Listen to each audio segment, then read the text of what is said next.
いつもご視聴いただきましてありがとうございます。今回は久々の県外旅行の動画になります。目的の場所にはなるべく早い時間に到着したいので、夜中の3時頃に出発です。そして今回の目的地は石川県金沢市です。金沢には1泊2日と限られた時間でいろいろと食べ飲みしまくる旅行動画となっており、いろいろなお店や宿泊したホテルを紹介しておりますので、ぜひ最後までご覧いただけたら嬉しいです。またこの金沢旅行の動画は前半と後半の2部構成となっておりますので、あらかじめご了承くださいませ。そんな話をしているうちに真夜中だった周りの景色もすっかり明るくなり、気がつけば金沢に到着です。ちょっとした休憩時間も含めてますが、合計で6時間ぐらいかかった道のりが動画なら45秒で到着です。早くていいですね。それではまず最初に向かう場所は竹千代らしからぬ意外な場所からスタート。到着したこちらの風景、なんか癒されますよね。この場所分かったというあなたは金沢マスターかもしれませんね。というわけで最初にやってきたこの場所は西茶屋街にある有名店で、いろいろと売り切れてしまう前にやってきたこちらのお店は甘納豆川村さんです。営業時間は平日は9時30分から18時、日曜祝日は9時から17時、定休日は第1火曜日と年末年始となっております。駐車場はこの店舗の斜め向かいに7台分無料の駐車場が用意されています。それでは行ってみましょう。お邪魔します。店内に入ると外観とは全く違う、まるでジュエリーショップのようなおしゃれな空間となっています。ただし置いてあるのは甘納豆メインですけどね。当然ですが、また小分けにされたものもあるので、好きなものを個別で買えるのはありがたいですね。そしてこちらの目的の一つでもあるこれ、賞味期限6分と言われる6分もなかです。これが食べてみたかった。あとこのもなかは併設されたお隣のお店のもののようで、注文はこちらで行うようです。ちなみに支払い方法は現金の他にキャッシュレス決済も可能となっております。注文完了後は店の裏側からお隣の店に回り、この食べ歩き型スイーツ専門店ののまのまさんでのお渡しになるとのこと。そしてこの目の前の蔵の中で食べることができたり、いろんなところに椅子が置いてあるので、ちょっとした休憩としてもなかやドリンクをいただくことができるみたいですね。せっかくなので蔵の中に行ってみたいと思います。蔵の中もとてもおしゃれな空間となっており、この蔵の中のイートインスペースは30分制となっているみたいです。そして注文したものがこちら、塩豆あんマスカルポーネ420円とホットコーヒー450円です。サクッと軽いもなかに甘さ控えめのあんとオレンジピールの入ったマスカルポーネとの相性が抜群で感動レベルの美味しさです。朝一で来てよかったと思ったら突然の大雨。金沢は弁当忘れても傘忘れるなとはよく言ったものです。新食感のもなかをいただけて大満足です。ちなみに川村さんで買ったものの一つを開けてみました。加賀野菜の五郎島金時です。かなりの甘さですがとても美味しい。定番のお豆も良いですが、こういうのもお土産にしたら喜ばれそうですよね。以上、西茶屋街の甘納豆川村さんでした。続いては金沢駅方面へ向かっておりますが、先ほどの雨は何だったのというぐらい晴れてます。そして次にやってきたのはこちら、金沢に遊びに行くならとりあえず寄りたい近江町市場です。この日は平日ということもあり、思ったほど混んでなくて歩きやすいです。そしてここへ来たからには食べ歩きですよね。というわけでうなぎ串に初めて食べた土壌のかば焼き。うなぎほどではないにしても土壌って意外と美味しいんですね。続いてはこちら、何やら魅力的な看板に引き寄せられます。海鮮も良いですがお肉もすごいです。一番右側のイクラの背度が贅沢の極みですよね。またお肉に負けないぐらいお刺身もすごいです。価格もすごいですけどね。またカニもおすすめされたりと活気にあふれてました。続いては今のお店の目の前にあるこちら、国産牛の牛すじ2本で500円、ビールも500円、1000円札1枚で軽く飲めると思うと妙に安く感じちゃいますね。というわけで休憩がてらちょいと注文。国産牛の牛すじのどて焼きは柔らかく意外と優しいお味で美味しかったです。続いてはいろんな方の動画にもよく出てくるコロッケのお店。このコロッケは左側から前の月の売上ランキングになっているとのこと。冷静に考えると高いコロッケですが、せっかくの旅行だと財布の紐も緩みますよね。というわけでランキング1位の能登コロッケ480円を注文。普通に美味しいですね。ちなみに味付けはされているのでソースなしでいただけます。こちらは前回の旅行で行ったもりもり寿司さん、10時半で満席です。他にも魅力的なお店が多く、フラフラしてると見つけちゃいました。せんべろです。この後お昼の予約をしているのですが、見つけてしまったものは仕方がないですよね。というわけでせんべろセット1000円です。日替わり小鉢にお刺身3種にビールで1000円。ちょい飲みには何とも都合の良いセットです。昼から気ままに飲んで食べることができるのも旅行の醍醐味ってやつですよね。そしてお刺身ですが、しっかりと脂の乗ったマグロや鮮度抜群で食感の良い白身などのお刺身が2切れずつ入って何度も満足度の高いせんべろセットでした。また炙りのどぐろ1800円など他にも魅力的なメニューもたくさんありましたが、次のお店の時間が迫っているので近江町市場という魅惑ゾーンはこの辺りで脱出したいと思います。名残惜しすぎましたが、次のお店の予約の時間が迫っているので仕方がないですよね。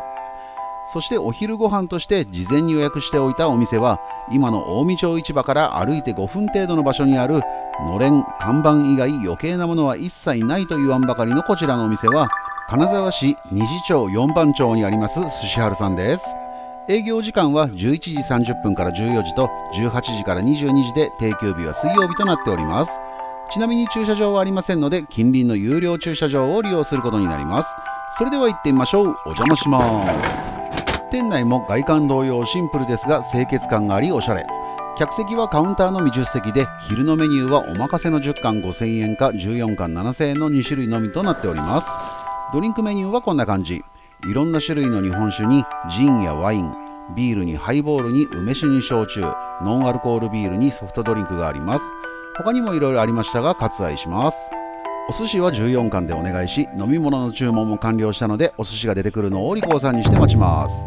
まずは日本酒の五輪大吟醸1100円です。この五輪大吟醸はすっきりとして飲みやすく、香りもよく旨味もあって美味しいです。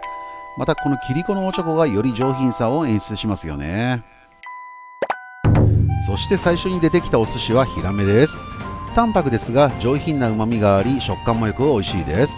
続いては白身の王様と言われるアラです。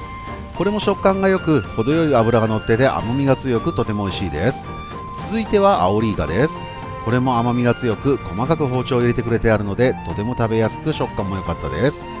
続いてはブリです。脂がたっぷりと乗ったブリは濃厚でまろやかな味わいでした。続いては甘エビです。ねっとりとした食感に濃厚で驚く甘さの甘エビには感動すら覚えます。続いては日本酒のおかわりとして加賀飛びの極寒純米800円を注文。これもすっきりとして飲みやすく、しかも良心的な価格ですよね。続いてはアジです。鮮度抜群で身の締まったアジは程よい脂が乗ってとても美味しかったです。続いてはマダイです。しっかりとした弾力に歯切れの良い食感と風味豊かな香りが最高です。続いてはバイ貝です。コリコリとした食感と独特の甘みが特徴的ですごく美味しかったです。続いてはマグロのトロです。ねっとりとした食感に脂の乗ったトロは特別感がありとても美味しかったです。続いてはクエです。食感は柔らかく風味豊か。大将のクエをクエという100点満点中15点のダジャレもいただきました。続いては迷いガツオです。普段食べるカツオと違って脂のりがよく濃厚で甘みが強くとても美味しかったです。続いてはマグロです。これも熟成されたマグロといった感じでねっとりとした食感が特徴的なことと旨味が凝縮されているといった印象でした。続いてはうなぎです。カリッと焼かれたうなぎは食感がよく脂も乗ってとても美味しい。地元で食べるふっくらうなぎも美味しいですが、カリッとしたタイプも美味しいですね。続いてはあら汁です。すごく良いタイミングで出てきたあら汁はお出汁と旨味が効いてとても美味しかったです。続いては卵です。最後を締めくくるのにちょうど良いサイズ感と優しい甘さが最高でした。最後にお茶をいただいて終了です。ちなみに支払い方法は現金の他にクレジットカードと電子マネーの決済が可能となっております。普段食べることができない珍しいお寿司なども多く、14貫で7000円はかなりお得ではないかと思います。しかも食べ終わって時間を見たらお店に入ってから2時間ぐらい経過してました。美味しいお酒に大将とのちょっとした会話など有意義な時間を過ごすことができました。ちなみに途中で3組ぐらいお客さんが来てましたが、開店時で満席となり入店できなかったので、もしこちらの寿司春さんに来店してみたいと思ったのであれば事前に予約することをお勧めいたします。最高に美味しいランチも終わり、そのまま金沢城公園の方に歩いてきました。ここでは金沢で有名なデザートをいただいたり、ちょっとしたお土産を買いに行きたいと思い、普段見ることができない景色や紅葉を楽しみながらプラプラ歩いております。やはり冬に行く金沢はいいですね。紅葉も綺麗だし、食べ物も美味しいし、12月の月初であれば雪が降る可能性も低いし、心地の良い散歩を楽しむことができます。そしてそのまま金沢城公園に行くと思いきやカレーにする。兼六園で景色を楽しむと思いきや時間がないのでここもする。今回この場所に来たのはあくまで食べ歩きとお土産目的です。その食べ歩きをしたいのがこちら、元祖金箔の輝きのソフトクリームをいただくことができるこちらのお店は金沢市兼六町にあります白一兼六園店さんです。営業時間は9時から18時、カフェは17時までで途中休憩があり、定休日はショップカフェともに1月1日となっております。ちなみに駐車場はありませんので近隣の有料駐車場を利用することになります。そしてクリスマスバージョンのゴージャスなソフトクリームもありましたが、とりあえず金箔がついていれば満足なので今回は普通の金箔ソフトを注文。ちなみに価格はこちらのお店と同じ白一からつけたと思われる税抜き891円です。注文後目の前で金箔を巻きつけてもらえます。これを食べて金運アップを狙います。ちなみに支払い方法は現金の他にクレジットカード、電子マネー、QR 決済が可能となっております。そして記念撮影をしようと思ったら下の方の金箔が強風で吹き飛んでいきました。何百円か損した気分になりましたが、多少の金運アップにはなりましたかね。ちなみにソフトクリームは濃厚でとても美味しかったです。ちなみにショップでは金箔を使った商品がいろいろとありますので気になる方は行ってみてください。またすぐ近くには戦国武将のショップがあったりしましたが、次の目的のお店は石川県の豊かな食材を使って様々なチョコレートを作られているこちらのお店は同じ兼六町にありますショコラトリー雨の歌さんです。営業時間は10時から17時30分で定休日は水曜日となっております。ショーケースを見るとおしゃれなチョコレートがたくさんあり、4個入りで税込み1750円などちょっとお高めですが、せっかくの旅行ですからね、こういう時ぐらい贅沢してもいいですよね。ちなみに支払い方法は現金の他にキャッシュレス決済全般 OK です。そして土産も無事購入したので兼六園周辺はこれにて終了。予約しているホテルのチェックインの時間が近づいてきたのでサクッと移動。今回宿泊するホテルは前回金沢に来た時にもお世話になったホテルで、その時の印象がとても良かったので今回もお世話になることを決めました。場所は金沢駅から車で10分程度の距離にあり、歩いてでも問題なく行けちゃうこちらのホテルは金沢市長田にあります金沢才の庭ホテルさんです。チェックインは15時から24時でチェックアウトは12時、客室数58室でペット不可、お子様 OK となっております。ちなみに駐車場は23台なので早めのチェックインをお勧めします。それでは行ってみましょう。お世話になります。こちらの才の庭ホテルさんはじゃらんアワード2024近畿北陸じゃらんオブザイヤー泊まってよかった宿大賞を2年連続で受賞。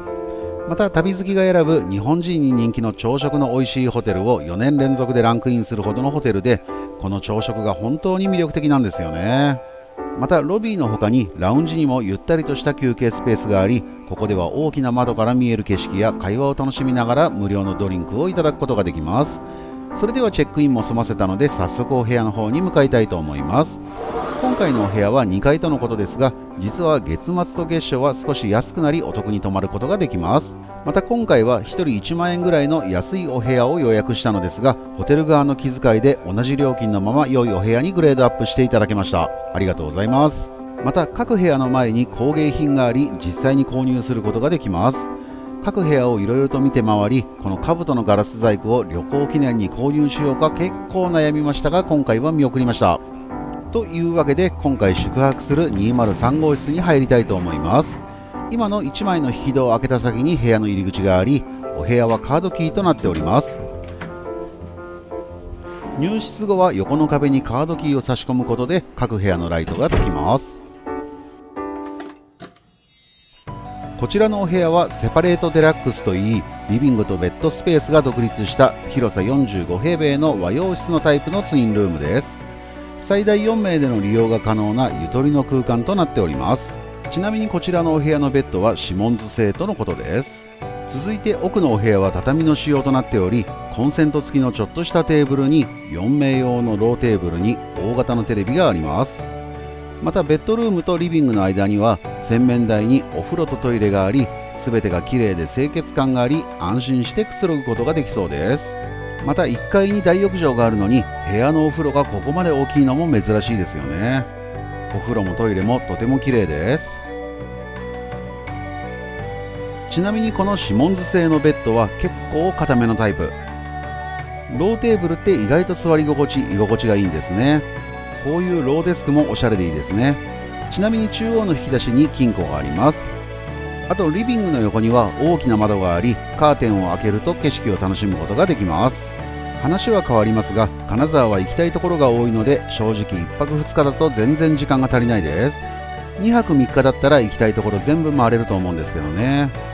で、話を戻しますが、洗面台にはバスタオル、ボディタオル、ハンドタオル、歯ブラシ、歯磨き粉、カミソリ、ハンドソープ、洗顔、化粧水、乳液、クレンジング、櫛コットンに綿棒があります。